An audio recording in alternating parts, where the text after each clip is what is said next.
Can't hear you.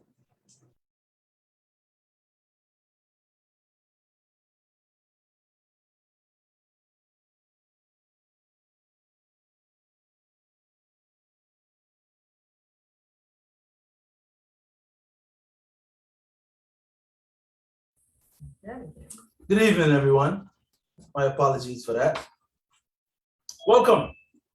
Welcome for the viewers on Zoom and our social media outlets, Facebook, YouTube. We welcome you all once again to part 2 of our conversation surrounding your health, mastering your mouth. Teach me how to fast. Now, fasting, there's nutritional fasting and there's spiritual fasting. We talked about that a little bit last week, and we want to differentiate the two because I think there's a lot of confusion surrounding that. Spiritual fasting, that is something I would leave to my pastors. We tonight, however, are focusing on this month on the nutritional benefits to fasting. And we like to call it nutritional fasting, if you will. But understanding what to eat, when to eat it. That is fasting 101, and Dr. Lewis will break that down for us a little bit more once we get into this. But truly understanding that. But before we get into all of that, I'd like to pray us in. Father God, we give you thanks, we give you honor, we give you praise and glory. We thank you for this opportunity as we come before the throne this evening to deliver a message, to deliver information, wisdom on those of us that need to understand more about our human body and how it responds to food, how it responds to when we eat, what we eat, and what happens to our temple, this temple that the Holy Spirit lives in. And so as we go through this process, God, we ask that you continue to guide us with your thoughts so that when we deliver this message, it lands on good soil. We ask of this in the name of your Son, Jesus the Christ, to whom I pray. Amen. Amen. So tonight, I would first like to take this opportunity to thank my pastors, Carl and Reva Richardson of Living Hope Cathedral. This ministry was their vision some 15 plus years ago. A healthier church. That was clearly and simply what the vision was. Tonight, I have drank the Kool-Aid. I have drank the Kool-Aid for some 5+ years after that vision, which means I joined the church shortly after that vision 5 years later. And for the past 7 years, I have been leading this ministry in several areas, and particularly in 2022, we came up with the idea of focusing on our nutrition, the 80-20 rule. What is the 80-20 rule? Focusing more on diet than exercise. What we put in our mouths, what we eat, how we rest, how we, all those things that affect our health. So, excuse me.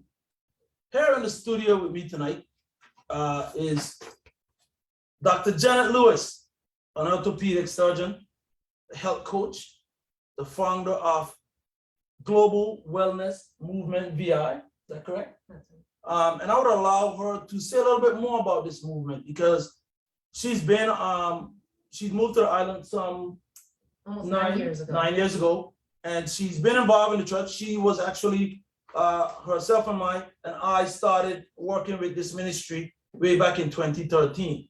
And so that's kind of where it began. And so I'll let her talk a little bit about this movement to which she has created since then. Dr. Lewis.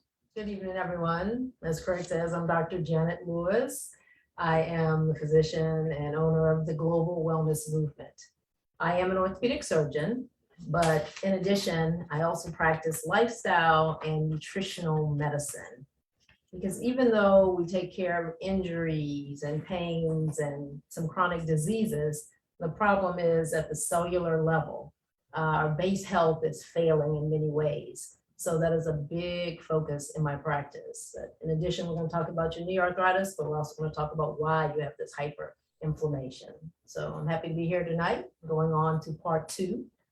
And in addition, if you're interested in seeing me personally, I'm in the VI Medical Foundation. You can call 340-626-5433. Awesome. I wanted to touch on that a little bit because we understand that what we do in TeamHope Health and Healing Ministry is we take a group approach. And a group approach, it doesn't always work for everyone, all right? And so an individual like Dr. Lewis here does the individual approach as well, as a small group approach, not a big group. Our group is 150 larger and larger. And so when we take these approach to our health, we do it in a group fashion. And I think Dr. Lewis and Global Wellness Movement VI can help with on the individual side of things. So I just want to make that, again, extremely clear as she puts that out there, that she can be of help outside of the ministry. All right, so having said that, we're gonna want to do a quick recap from where we begun. For those of you that didn't make it on the first session, that did not make it in February, we want to talk about just a quick recap on what happened in February. And in February, we were focusing on insulin. Insulin is a hormone that, for lack of a better word, it stores. It's the hormone that drives storage. Storage of what, Coach? Storage of fat in the human body. And Dr. Lewis, again, we'll talk a little bit more about that and how it affects what we're doing. But insulin drives, in so many ways, hunger. Hunger drives weight gain. Weight gain drives weight increase. And so we're at that point where we have to fast, and we have to understand what's the right way to do it. And so fasting, basically, in my opinion, is disciplining ourselves when to eat, what to eat, and understanding that process. And Dr. Lewis, again, will poke a little bit more on that. But that is the recap, and really understanding how all of this ties together. Next month, we're going to have another topic that's going to tie right in to fasting and insulin. And so, but understanding the insulin effect and understanding the fasting effect is huge. It's a matter of fact, it's life-changing, depends on where you are. And so we want to make sure that you guys get that and understand the processes of insulin in the human body, how to control it, how to discipline ourselves, how to prevent those weight gains, those hunger pangs, and all that stuff that comes with that. Understanding all of that, I think this insulin versus and in conjunction with fasting would be tremendously effective. So that is where the recap pretty much goes from. And we have some questions that we're going to poke Dr. Lewis with respect to that. So last session, which was on the 14th of March, we talked about a couple of things in this fasting conversation. We talked about what is fasting. Dr. Lewis break that down. So I just want to, on this recap, and this is simply a recap, right, because what we're going to do is we're going to have at a particular time at 6:50, we're going to take questions. Okay. So if you guys want to prepare your questions for 6:50 p.m., we will take questions. We will address your questions at that time, whether it's Zoom or whether it's Facebook. We will be taking questions at 6:50 and then again at like 7:15, just to make sure we get those questions in and not veer away from the subject or the task at hand here tonight. So Dr. Lewis, fasting, quickly, what is fasting? So as we did discuss 2 weeks ago, the key here is voluntary. Yes. Fasting is the voluntary abstinence of food. You're not starving. You know where to get food if and when it's time to eat, but you are voluntarily saying at this time period, for these hours, I am not going to consume or drink anything that has calories. Calories. Okay. Yeah, that's important. Hydration, yes, you can drink water, but nothing with calories. Wonderful. Wonderful. And then we talk about the safety of this. All right. Let's touch on that also. Okay. So I would almost go the opposite side because of the lack of health in our community and greater communities. It's not safe not to do it. It needs to be done because of our current chronic disease percentages. So is it safe? Absolutely. Now, we're not telling someone who already is of appropriate weight, size, cellular health, lab values normal. No, they do not need to fast. But we're talking about people who are overweight, who do have chronic diseases, who do have metabolic syndrome. They absolutely need to fast. Yes. So make sure you get that, guys. And that is something, again, you want to take a note of, because fasting, if Dr. Lewis, if you understand correctly, it's not for everyone. It's not for everyone, and we want to make that abundantly clear because people get confused with this fasting approach. Do I need to fast? Well, we can look at your healthy weight, and I think Dr. Lewis and I can talk a little bit about healthy weight, and that determines who needs to fast. That may be a question. So let's see if that comes up in the discussion here tonight. The benefits of fasting, Dr. Lewis. So why do we need to fast? A vast majority of people have metabolic syndrome, which is a constellation of being overweight, having a large waistline, having Yes. diabetes, having hypertension. So all these diseases together create metabolic syndrome, Mhm. where we have lack of cellular health. So all life starts at the cell level and health starts at the cell level. So that is what we're trying to change. That's what we're trying to repair. So when you bring in the insulin, if you eat a diet that's largely full of carbs or starches or sugar, and I put them all together because all starches become sugar. Your body breaks it down to sugar. That's how it utilizes it. Yes, yeah. If you do that and you do this constantly, multiple times a day, particularly if you follow that 3 meals and 3 snacks, then your insulin stays high. If your insulin level stays high, then it's constantly in storage mode. It's going to feed the cells the sugar. It's going to give glycogen some sugar for storage, but all that extra sugar becomes fat. And the liver is the one that takes the hit. It has to change the sugar into fat and then store it into the adipose tissue, which is the fatty tissue. And you can have an unlimited amount of storage in fat, which is why weight can keep increasing. So we get that. Now, that's right there, that's tying fasting and insulin together. Insulin stores fat, is a process, right? And Dr. Lewis is breaking it down for us. Now she's using some medical terms within the human body, but some of us may have challenges with cellular health. We're gonna also talk about cellular health because what is that, Coach? What is that, Dr. Lewis? Like really understanding, because she says we're eating 3 meals and 3 snacks. Is that overeating? Absolutely. Absolutely. The human body was never designed for that constant onslaught of food. It is an onslaught. Food constantly down the chute, and the body can't ignore that, right? So why is this unhealthy? Because it has to digest, it has to store this somewhere. So what can it not do? It cannot do what God designed our bodies to do: repair, regulate, fix a cell that's going awry. Oh, that's cancerous. Let me get rid of that cell. Oh, there's some little mutation. Let's get rid of that. It cannot do these functions that it is designed to do when it is constantly storing sugar and fat. So I just want to say, when we talk about cellular health, again, life starts at the cell level, health starts at the cell level. So when I, as a doctor, or whoever your physician is, gives you ibuprofen because you have a pain, is that changing your cellular level? Is that changing why you have this chronic inflammation? Absolutely not. It's just temporarily decreasing your symptoms. So most medical treatments, aside from a bacterial infection where the antibiotics can kill the bacteria, or if you're deficient in some gene and there's some gene therapy that's addressing and replacing that, most medical treatments simply treat the symptoms of the disease. It is not curing you. Your insulin cannot cure your diabetes. Your metformin cannot cure your diabetes. Your diet caused the type 2 diabetes, and only changing your diet can cure your diabetes, can cure the cells that are no longer functioning normally. So it is a must if you want to cure. Pharmaceuticals let you live with your disease a little longer, but does not cure you.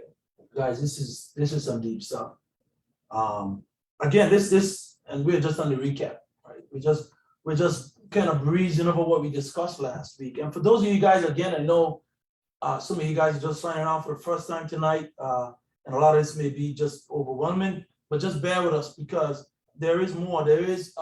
We do have these recordings, and we can share those with you so you can get a full understanding of what we're talking about tonight, right? What happened on the 14th of March what happened on 7th of February and on the 14th of February, if you get that material, that content, it will tie right into what we're talking about tonight. And so please feel free to reach out to us, even during or after, so we can share that content with you, because it only helps. Now, Can I give a Go real ahead. life example? yes, absolutely, Okay. please. So I have a client who came to me because she was told she's pre-diabetic, so she's not on any medications yet for her diabetes, but she's pre-diabetic, she's charging in that direction. She sings in church, and she got diagnosed with reflux, which is when your gastric juices are coming back up, going in the wrong direction, Mhm. and so you have inflammation That and burning, irritation. that burning sensation, Right. got it, got it. So she had hers at a higher level in the larynx, and she could not sing. She's put on medication for this reflux, but still, she was uncomfortable singing in the soprano register she normally did. So she came to me, and she definitely drank the Kool-Aid. She follows up in 3 weeks, and she jumped into intermittent fasting for a 3-week period. She's not taking the medicine. She's no longer taking her medication for her reflux. Her throat is not irritated, and she's very happy. She can sing in church. Wow, And in 3 weeks, she lost 7 pounds. wow, And this is just 3 weeks that's a stream. into it. So this is real. It is so simple. I really don't know why more people don't do it. It really is a simple concept.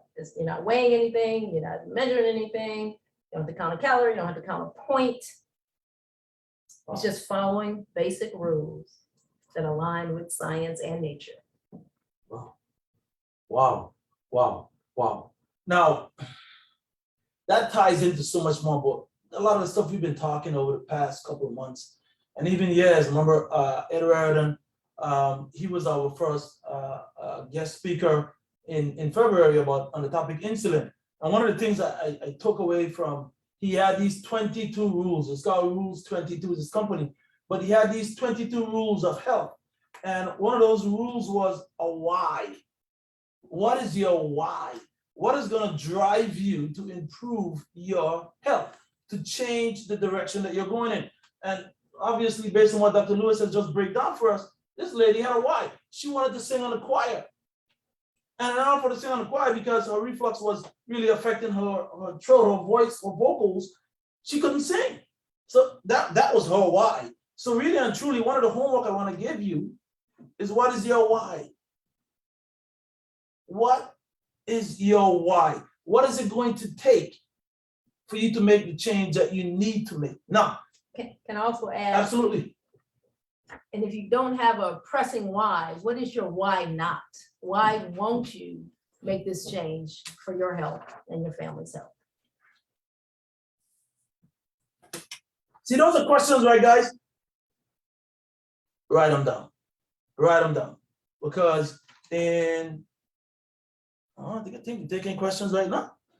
This is question and answer moment. Is this? 6:50. We're gonna keep our word. So it's question and answer time. So let's see what we got here on Zoom. Can you pop up the chat? Let's see what we got here on Zoom. Does that slip? Okay, so we don't have any questions yet. So guys, again, we want to take your questions, but if you don't have them yet, that's fine. We can use it for the second segment of questioning, but that's going to be at 7:15. So we want to make sure that we don't go too fast, we don't believe you, and that you don't forget the question that you may have by the time we get to the next question and answer session. So really want to understand if there's anything that you guys need at this moment, please poke us, let us know. We're gonna check in with Facebook and see if there's any questions on Facebook. Doesn't seem like we have any questions. So if there's no questions at this time, we'll continue with the discussion, Dr. Lewis. Okay. Is there something that you wanted to point out before we jump on to the next segment? Because I got a ton of questions to poke you with here regarding this whole fasting thing. I mean, some of it, no question is a dumb. And by the way, no question is a dumb question. Right? There's no stupid questions here. And don't feel embarrassed. Don't feel like you can't ask that question, because people are gonna know. Ask the question, because we want you to get this. We want to make sure that we're making sense, that we're not going too fast, that we're not just pumping a bunch of information out, and nobody's receiving it. So we want to really get that feedback from you guys. That's very, very important to us. So Maybe you should reiterate the timing in fasting. yes, Okay. yes. So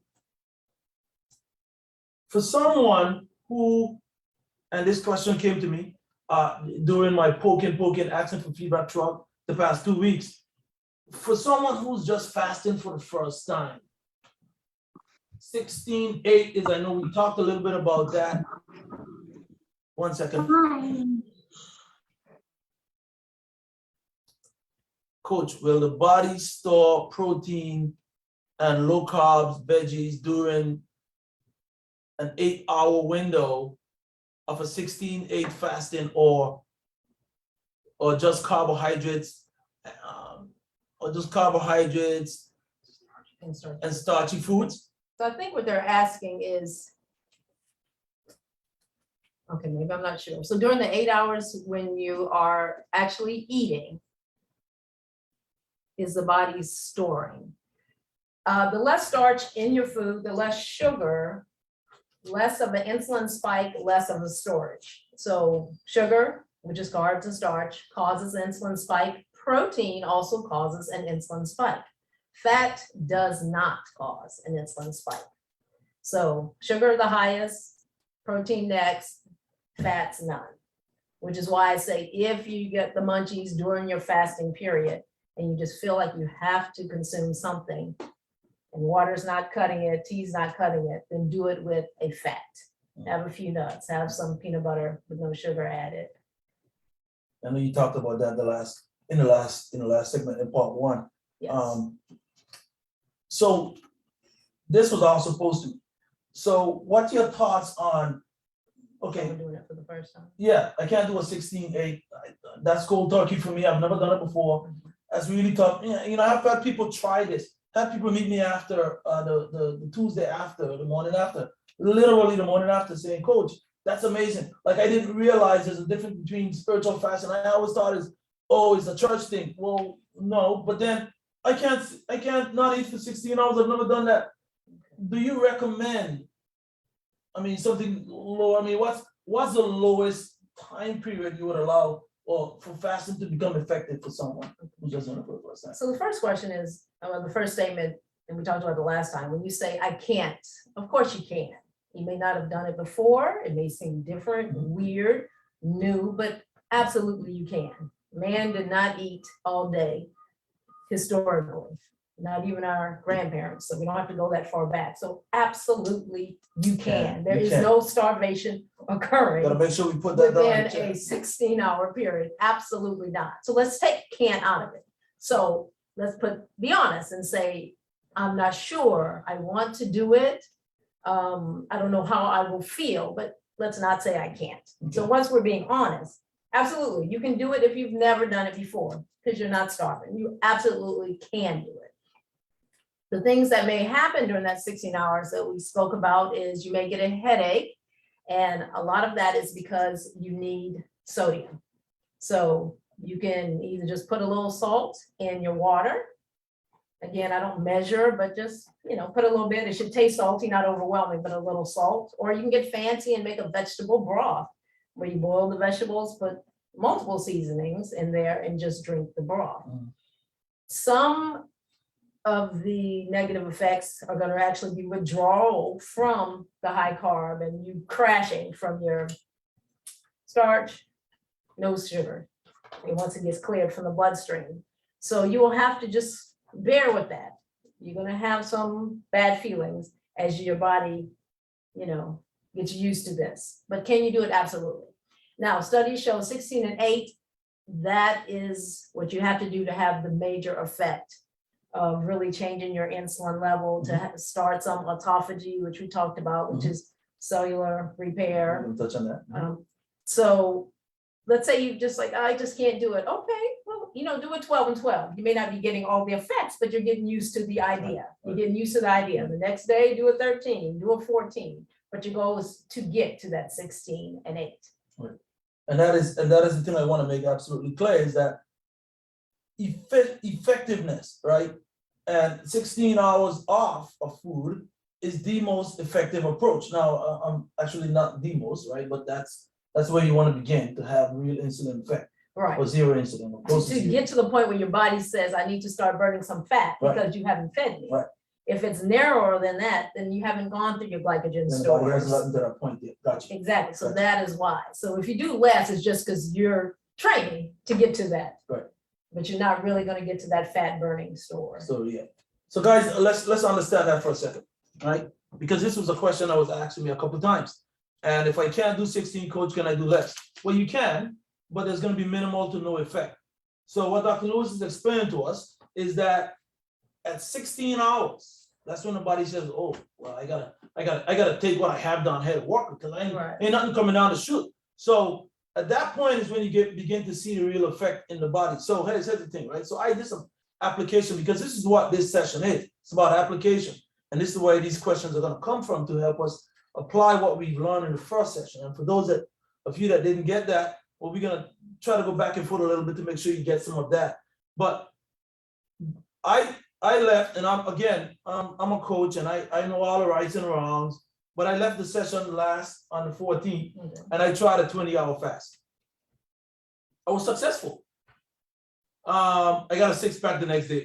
I'm just, that was a joke. I got a 6-pack the next day. But what I realized with my body, and I wanted to, because coming in front of the camera and telling you guys these things without having experienced them, I think that's misleading. Dr. Lewis, you would agree? Because you do this on a regular basis. Right. So now you ain't just in front of the camera talking. No. This is experience, guys. I live. And so, not that I haven't done it, but not like the way she has. And so I went ahead and again, testimony. I did a 24. This is what she had mentioned, the two types that she mentioned on the last segment, 16, 8, and 24 intermittent fasting. And make sure they understand it's 20 of fasting and 4 hours where you're eating, not 24. The number that we use first is what you're off of eating. Right. So 16 hours off, 8 hours eating, right? That's a window of eating. And so, of course, me, I use a little intelligence, so I go and I'm getting ready to go to bed. And that's actually really the best way to do it. So if you shut down eating, let's say right before bedtime, and you go till maybe 12, 1 o'clock, 2 o'clock the next day, you're actually doing very good. Right. So you got, if you get a good night's rest, 8 hours, you got 8 hours in without even doing anything. Right. So now the rest of it, when you wake up in the morning, that's where the work comes in. And so I just want to make that clear is that you can do this. I think last week we put that in the chat, Coach Amby put that out there. We can do this. It's possible. And not because I'm a coach or Dr. J is a coach or a health coach or a medical doctor, that means that we can do it easier than you can. No, but it's doable. And that story about the lady who wants to sing on the church choir, she had a why. So for me, my why is I got this goal about the quest for immortality. I want to be feeling like 25 for the rest of my life. And in order for me to do that, I got to make changes. The older I get, I got to dumb down what I eat. I got to exercise, all that stuff. I got to get more rest. I got to stress less. Can I say you're smartening up what you eat? Don't say dumb down. You're smart to me. She's got real words, don't she?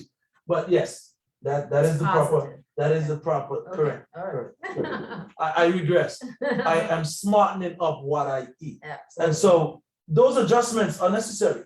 All right. We need to make those adjustments depending on where we are, depending on what our healthy weight looks like and where we are. We gotta deal with that. So the next question, and this is from Facebook, I take it. What time of the day should this start? When do you eat your first meal? That's one question. Okay.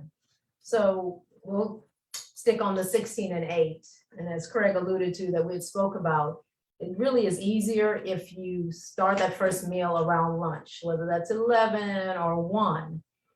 And then if you're eating for 8 hours, 8 hours from that noon, so let's just say noon to 8, that's your eating window. And then you're going to fast. Well, let's say you go to bed 10, 11, drink water until you go to bed. You wake up, you're still fasting. You're going to just drink your non-caloric beverages, and then you'll eat lunch again. I think that works best as opposed to eating in the middle of the night, because also we want to kind of follow the circadian rhythm. And before we had all this unnatural light, people did not eat in the middle of the night. So I think that is more natural for your body not to eat at midnight and 1 and 2. So I would definitely say try the 12 to 8 hours. Okay, wonderful. Now, there's a second part to that question. I really appreciate this. This kind of question is good. She says, she, and how long does it take for the body to adjust?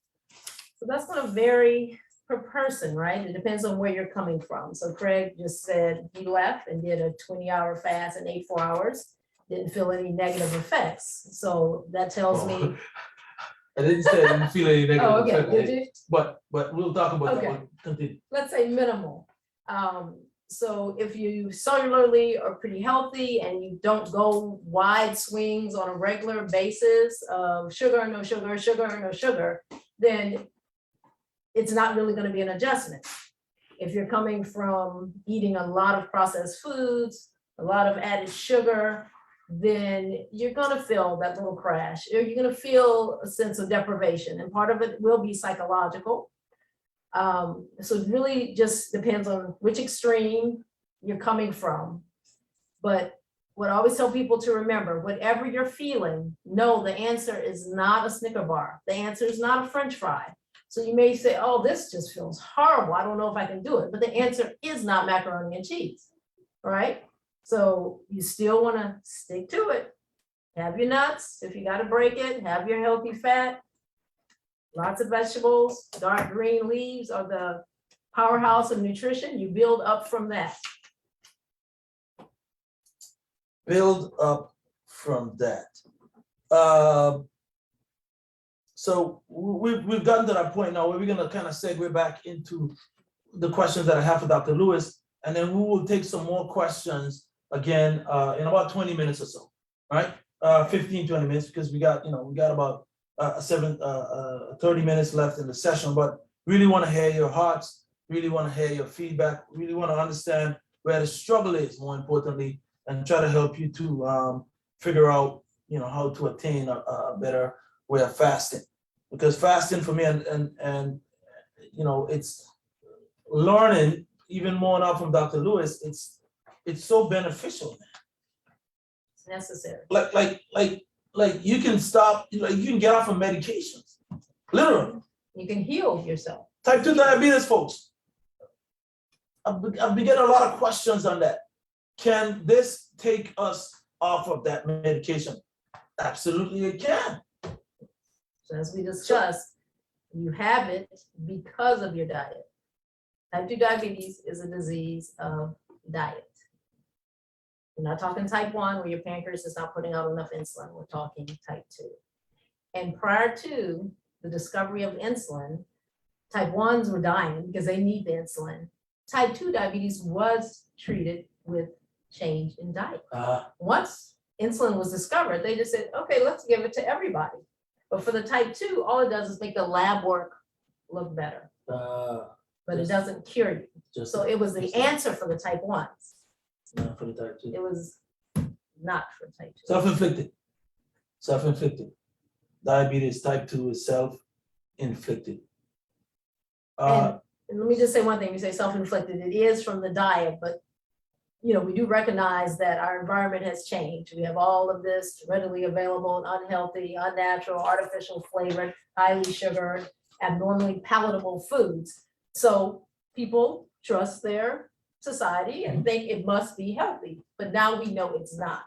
So I'm not saying full blame that you're in the situation, but now we know better that the food, I put that in parentheses, that we've been told to eat, that the FDA has approved, we now know is not food, and we have to change. We need a paradigm shift of what we consider to be a meal. Wow. Again, we got a ton of information, and we're gonna dissect it some more for you guys as we go through some of these questions that I have for Dr. Lewis. Question.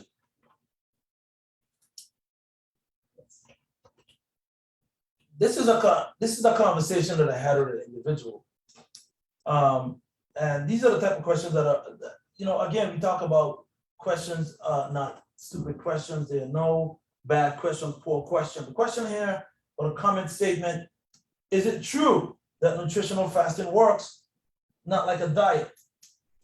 Separate the two of those for me, Okay. because there's some confusion between fasting and diet. Okay. So I can see how people think it overlaps, but I'd like to separate it in the fasting is when you eat, the diet is what you eat. And let me give you a real life example. I had a client who had done intermittent fasting prior to coming to me and had actually lost weight. She was morbidly obese. But what was she eating during her window? She still was a fast food addict. So did she lose weight? Yeah, because at least she had 16 hours where she wasn't consuming the fast food. So she's conquered the when I eat, but then we have to work on the what you eat. So diet is what you eat. The fasting is when you eat it. That's key. That's really good information right there. That's noteworthy. The difference between fasting and diet, that is noteworthy. Make note, please, guys. Make note, because that can help you, all right? That can help you with all this confusion surrounding fasting. It's not just a spiritual approach. It can get you off of those meds. It can get you out of that rut. And I know some of us are in those tough places.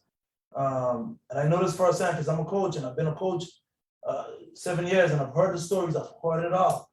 And this year in 2022, our focus, our initiative is helping you to better understand the direction, right? What to do. Folks like Dr. Lewis and Ed Reardon, and got so many other folks we're going to be talking with over this year that can truly really help us to take advantage of this opportunity that we have here with this information. You know, I think we want to talk. Let me just add,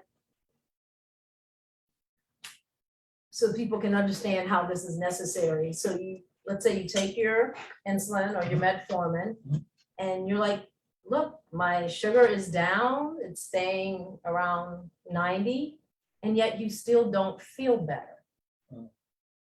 And so you're like, but my doctor says I'm doing well. But cellularly, you are still sick. And you're not going to feel better just because your lab value. So that's why you're still fatigued. That's why you still don't have the energy to do. You still hurt. You're still achy. You're still inflamed because we have not changed you cellularly. That's what real food can do. Having less of it during your fasting and real food when you're eating it. Yeah. Real food. Real food. Real food, guys. Now, real food. Real food. Dr. Lewis, Yes. break that down. Because, people need to understand real food. Real food. Let's So the easiest way is to think from farm to table. Minimize the processing that occurred. The nice, cute packages that are marketed on TV. Farm to table. The food that doesn't need a label on it to tell you the nutritional facts. So you want more of that. You want a veggie burger? Make the veggie burger. Get your lentils, get your vegetables, create it. That doesn't mean you're never going to have the store-bought veggie burger. And if you do, you're going to read the ingredients, and they should all be actual food items. The bean names you recognize, the carrots you recognize, the kale in there you recognize. But if it has chemicals, that's not real food. Okay. So that's important, that real food thing. Yeah, we got to understand what's real food. Because there's a lot of stuff out there that we eat, body can't use it. It's food-like substances. The body does not even know what to do with it. And what happens at that time, right? We talked about the insulin effect. The body doesn't know what to do with it, so it stores it. Don't get stored. It stores it. And But it harms the cells. which That's is even the worse. thing, right? That's cellular health we talked about, Right. right? When we affect the cells, when we harm the cells, it doesn't help us in the long term, So yeah, so that's very, very noteworthy. Real food, understanding that. Next question, Dr. Lewis. Okay. So we just talked about real food, and it's so interesting because the next question was what are recommended foods to consume for nutritional fasting, and that I think we just got that, or quite a bit of that. Okay, so once done right, can doing nutritional fasting eventually stop an individual from having to take pills? Yes. Yes. As we've already covered. And that's a very simple, straightforward answer. And I would like to, because you're new to it, we're saying it's fasting and you're doing this new thing, but it should become just normal that I don't eat all day. Just habit, just a normal thing, not this, I am now fasting, this really dramatic quest you're about to jump into. It's just a manner of living to undo the damage that we've done. No, that may be hard for folks who've never done it though, right? I mean, we can be. Right, but that's what I'm saying. That's how you want to arrive at that. That is no longer, I am now fasting. It's just what I do. It's just when I eat. It becomes a natural thing. It becomes second nature. And if you can commit to it long enough that you actually reap the benefits of it, I think it will be. Why would you turn back Right. from something that Yeah. has healed you, I mean, there's giving no you need- more yeah. energy?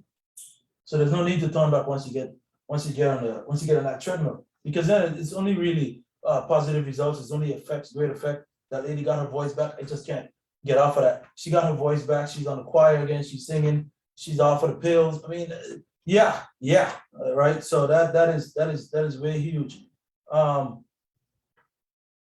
So next question, Doc. Yes.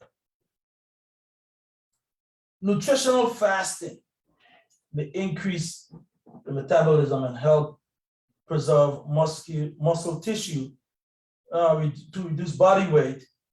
And at some point, if the regimen is not continued, the individual will gain back the weight twice as much. Is that how do you address No, that concern? I wouldn't say that. 'Cause even if When you don't- talk about increasing metabolism, that's really more related to exercise, particularly high intensity interval training, where muscles are more metabolically active than any other tissue. Yes. So when you're working them hard, and particularly in a short period of time with a short rest time, they require more energy. So your mitochondria will kick into gear higher, creating more energy, more ATP. You remember that from chemistry. So that's really more increase in metabolism. But when you think fasting, the benefit there in a better metabolism, better functioning metabolism, goes back to cellular health. Our mitochondria are healthier, so they can create more energy. Our muscles work better, so you can burn more efficiently. Yeah. So in that sense, it is related. If you stop fasting, it's not so much your metabolism will stop. If you stop fasting and you're eating foods that you should not be consuming, then we're just back where we're starting with cellular dysfunction, with high storage, with high insulin spikes, and insulin never coming down. So you can never break down your fat if you're constantly storing. So it's more of that. It's not that your metabolism slows. Right. Okay, wonderful. So that happened really quick. I think we're back at our Q&A session again. So we got some questions from Facebook, yeah? Facebook, wonderful. Keep you guys viewing. Give me the gallery view on that. Give me the gallery view. Gallery view and in the chat. So Facebook,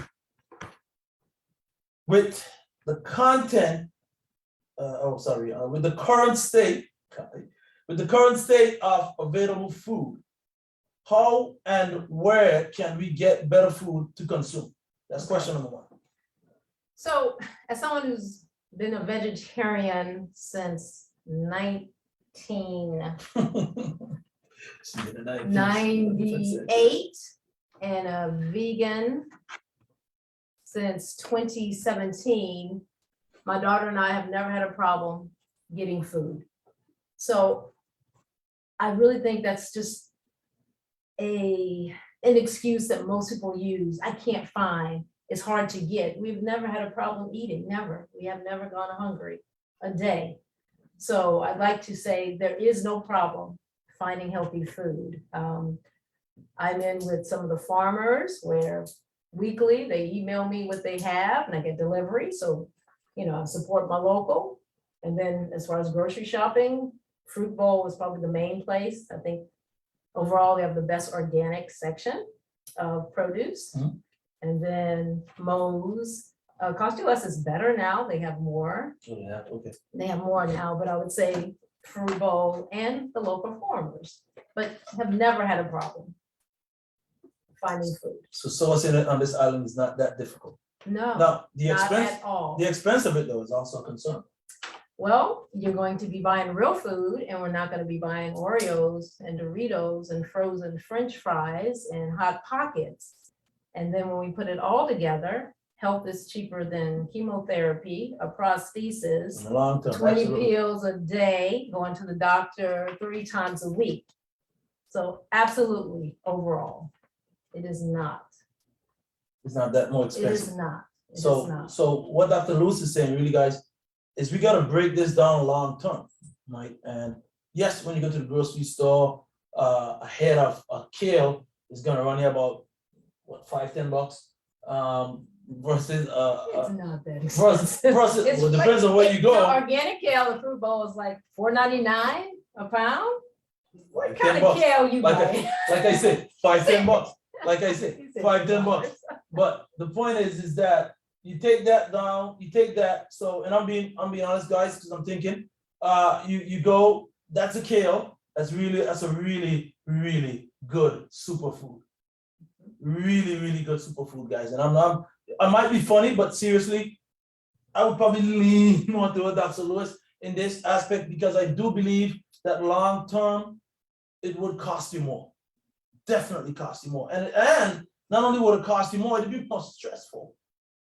It'll be more stressful. You got the stress of the cost, and you got the stress of dealing with just whatever it is going on inside of your body. So understanding that, I think we had, I had some relationships with Moe's and Fruit Bowl because of this movement, because of this team, because of this ministry.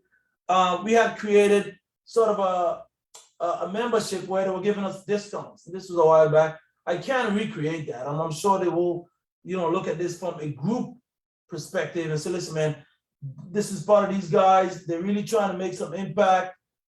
Maybe we could give them 15% off, 20% off. Anything can help, I think, when you get to the cashier. So that is something that I did approach a couple of years back with the cost of food. And so Fruit Bowl, we had that relationship. We still do.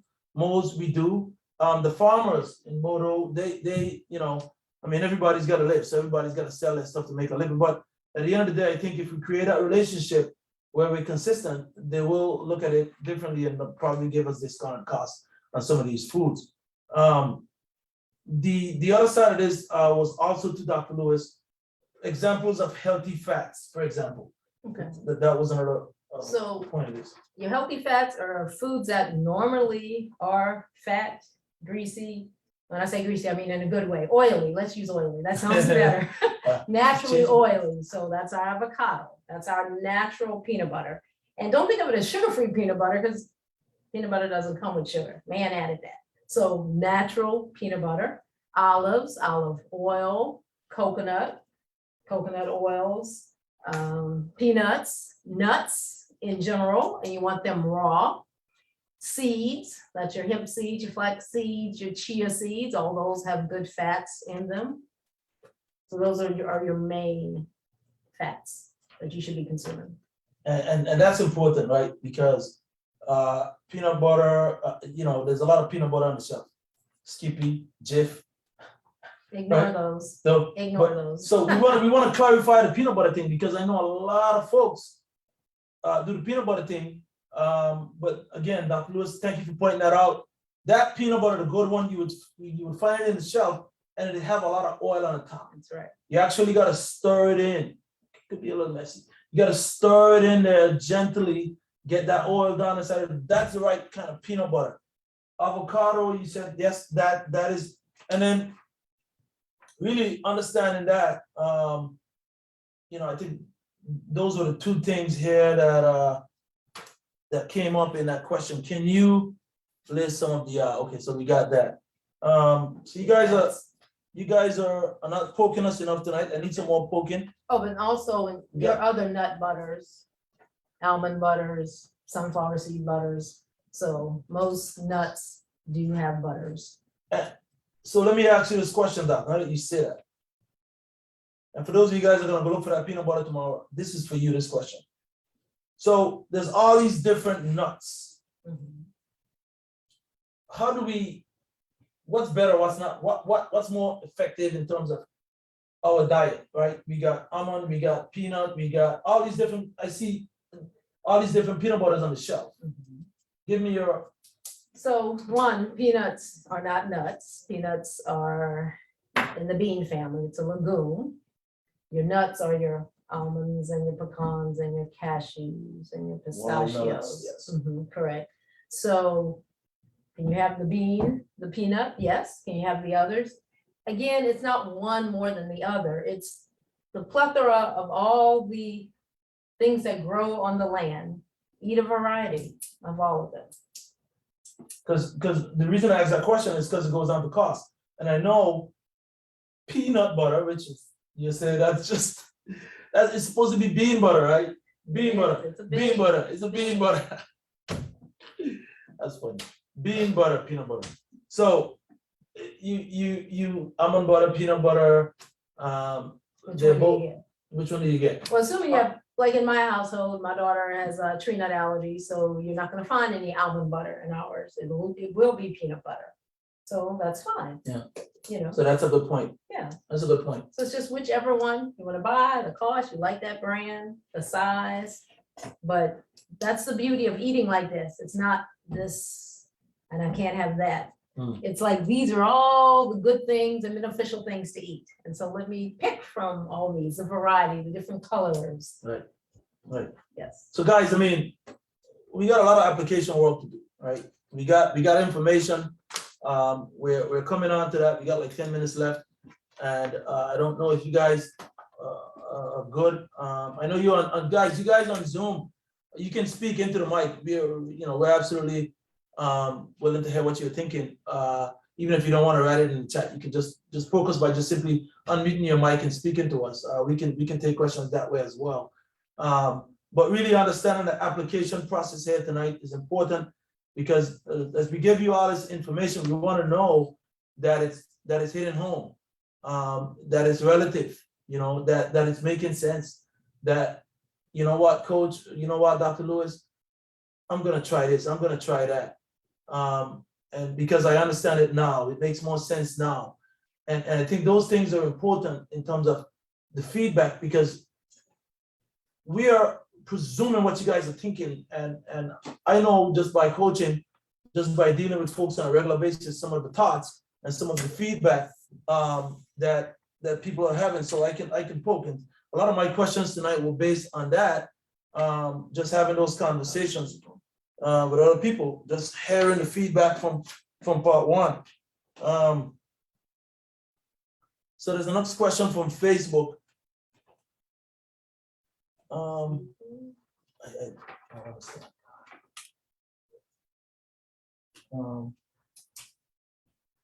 Is it I'm thinking this is a seasoning. Okay, we did a question. Read the question. Give it back. Sorry, guys. Sorry. we're- Technical difficulty there. we got a little scribe error there, but we got a Is it little a, scribe. how do I season plant-based food? That's what I'm thinking. But as we get that question Okay. sorted out, I just want to have I think this is more of a comment / question / Okay.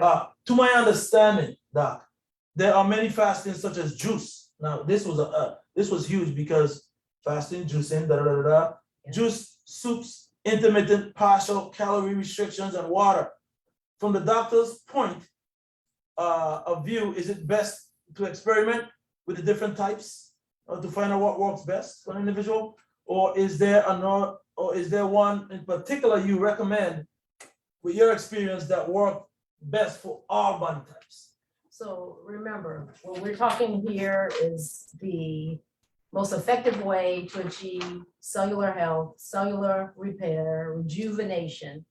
And that is the intermittent fasting. That is going at least to 16 hours with no calories. Now, anything can be called a fast if you normally eat meat 3 times a day and you say, I'm fasting from meat. I'm not eating meat, but you're still eating macaroni and cheese and other foods that are causing insulin spikes. So yes, it's a fast from your norm, but we're talking what fast is most effective at healing our chronic diseases. And that is without a doubt the intermittent fast. If you juice fast, are you going to lose some weight? Absolutely, because you're just taking in less. But most people's juice is full of fruit, so it's full of sugar. Yeah. So you're not getting that cellular change. Says, good night. May I have good night? I may have missed it. What are the types of non-caloric drinks? Yes. So those are very easy. It's water, right? Whether it's plain water or you infuse it with lemon, cucumber, zucchini. You can infuse it, just don't eat the stuff you're infusing it with. You can have tea, whether it's hot or cold, but do not sweeten the tea. You can have coffee. Do not put in cream or sugar, black coffee. And you can have water with apple cider vinegar in it. And when I do that, I like to add a herb mixture of cinnamon, turmeric, black pepper, clove, cardamom, nutmeg. And then you can make a broth, a vegetable broth with the seasoning, and do not eat the vegetables, just drink the broth. So all of that can be consumed without breaking your fast. Keep you hydrated, as we talked about 2 weeks ago. A large part of hunger is actually thirst. So stay hydrated, stay hydrated, stay hydrated. And hunger comes in waves. You may get a little period during your fast. You're like, oh, my tummy growled. I feel like I want to eat something. Wait it out, drink something. It will pass. Hunger does not just stay there with you. You do not have to answer every growl you hear. So my question is, it's a mind thing. You are going to have some physical feelings. I mean, what you feel, is it your mind telling you? I mean, is it psychological? There is a psychological component, but there is also a physical component. You actually may get a growl and you think that means I have to eat. You do not have to answer every tummy rumble. You do not. Yes, I agree. And that takes me back to my testimony on my 20-hour fast is when Dr. Lewis talked about, I made it was possible. It was possible, but I got those growls. But I had to tell myself, listen, dude, your why is you're out there telling people how to do this thing, and you got to do this thing. Like you got to really do this thing. And so I tried it. It was doable. It wasn't horrible. I can say that to you. And Dr. Lewis is dead on. Those pangs came, but they went. Yeah. And what happened with me was I was focusing on the pangs for a little bit, so it was there because I was focusing on it. Right, the minute I started focusing on something else, they go away. An hour had passed. And so that was huge. One of the questions, Dr. Lewis, is I want to ask you this. Let's say one does, and I think this is another level of fasting. The 20-hour on, 4 hours. 20 hours off, 4 hours on fasting. Okay. Coming off of a 20-hour fast. I mean, that's a long period for the body to not have food if you're not accustomed to 20 hours. It's always recommended to us, and I know this is on the spiritual side because I know Pastor had said this, not that he's a nutritional coach because he's not, but coming off of a long period of no eating, what's the best thing to put in the body at that time? Solids, liquids. Okay. So I would first say a 20 and 4, that is not a long period. Long period is days of fasting. I fasted for 5 days with just the liquids we talked about. 20 hours to the body's saying, thank you. Thank you. It is not a long period. Your body is not in disarray because of that. Absolutely not. So that's the first thing. But if you did do a long fast, when you come off of it, a raw food is best, right? Something that comes with its own enzymes that can break itself down, that the body does not have to work hard to do. So a little salad, some slices of apple. But again, that 20 and 4, do you have to do that for that? No, because that's how I live. That's my everyday. I ate at 5 o'clock today. What did I have as I'm trying to finish up in my office to get here? I had some cucumber slices and 2 tiny tangerines and some slices of raw bell pepper, and I drank a kombucha. But that's just a norm to me. And so you think, oh, you've gone till 5 and you haven't eaten, you must have been starving. No, I just said, well, let me go ahead and eat that because I'll be doing this now and I'm not going to eat until, later this evening. But if it's just 20 and 4, no, you don't have to do something special to break it. That's really if you've gone days. Okay. Yes. Now, I mean, we're at the end. Can't believe time flew by so quickly. Fast. Yeah, but really understanding when I made that leap for the 20 hours, I may have been a little aggressive. I didn't drink. I probably drank maybe 1 bottle of water, and that was it. During the 20 so you're hours. dehydrated. That's a problem. Yes. Well, I guess Half was, your body but, weight in ounces. Should be but considered. I didn't feel dehydrated. I didn't feel like I Right. get that. And to some of us, the point, you may not feel that Right. way, but your body could be. If you could look at your cells, the walls would be shriveled. You are dehydrated if you're not. You're mostly made of water. Your body needs water. It wants water. So. So, and that was an interesting point that we made the last time, that one should drink half of their body weight in water In per ounces. day. Half your body weight in ounces. In ounces of Yes. water per day. Yes. That's another tidbit. That's another what I call a nugget I need to take away from this. Because water is vital to the human And body. that's independent of fasting. That's Right. just in general.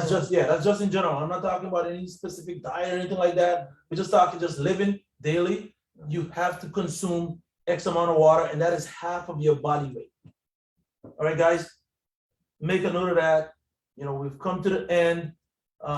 We appreciate all the questions. We appreciate all the feedback. Looking forward to getting more feedback tomorrow. Looking forward to getting more questions in the days and the weeks ahead, because this is just, again, the beginning of this conversation. Even though we're in front of the camera twice a month, we still are going to take your questions and your feedback and respond to you as we see fit. So really appreciate you joining us tonight, guys. Looking forward to seeing you next month for the next topic. That's going to be April 7th. I think it is. That's going to be our next session. And that's going to be, we're going to segue into diet. Diet is the next topic of conversation. We go from insulin to fasting to diet. I mean, this is God's work. I didn't plan it that way. It just happened. And it's continuing to work its way out. I think God is in the midst. He says to us in his word, where 2 or more of us is gathered, he's in the midst. And I truly, honestly believe in this TeamHope Health and Healing Ministry, God is in the midst of us. We've tried everything else. We've tried all the diet programs. We've tried the weight loss. We've tried the gyms. We've tried this. I think this ministry provides for you, provides for me a way out, a way to show that hope is possible. Folks like Dr. Lewis and Ed and all those other who are going to come. These are all of God. These people are of God to help us. This is knowledge I don't have, and I'm the lead. I don't have this. So I really, really appreciate Dr. Lewis for sharing her knowledge with us. This is what she does for a living, a portion of it. And we really appreciate her coming out tonight. Thank you. And 2 weeks ago and giving us this knowledge and all these tidbits, all this information. I know there was a question that says, can we have a class on how to prepare plant-based meals? That's something that I would take into under advisement. And as we go forward, again, this is a program that's going to run through for all of 2022. This is not just February, March. So as we plan and we strategically plan on our next conversations, I think diet ties right into that comment or that suggestion there, Right. or that question. So we will be addressing that more than likely in our next segment in April. All right. So before we go, I just want to pray us out, because I believe God is still with us, and that's why we're over the time limit a little bit, because he's giving us more information and more thoughts to share. So Father God, we give you thanks. We thank you for this opportunity that we've been able to share this information from Dr. Lewis. We thank you for her heart. We thank you for what she's given us. We thank you for all the souls that were interactive with us tonight. We thank you for the questions, for the feedback. We thank you even for those that are on their minds that are not sure whether or not they should ask that question. We thank you for the viewers that are going to come on after this session. We thank you for the questions that are going to come And we ask as these questions and these feedback come, God, you give us the wisdom to respond to them and respond adequately. We ask of this in the name of your Son, Jesus Christ. And as we go our separate ways tonight, Dr. Lewis, myself, all the staff that's behind the scenes, Father God, we ask that you go with us. We thank you for your protection. We thank you for your guidance. We thank you for what you're doing even now in this session, Father God. But most importantly, we thank you for what you're about to do in the coming days, in the coming weeks and months and years ahead of our lives. We ask that as we go again our separate ways, that you continue to protect us. In the name of the Father, of the Son, and of the Holy Spirit. Amen. Amen. Thank you, everyone. Blessings and love.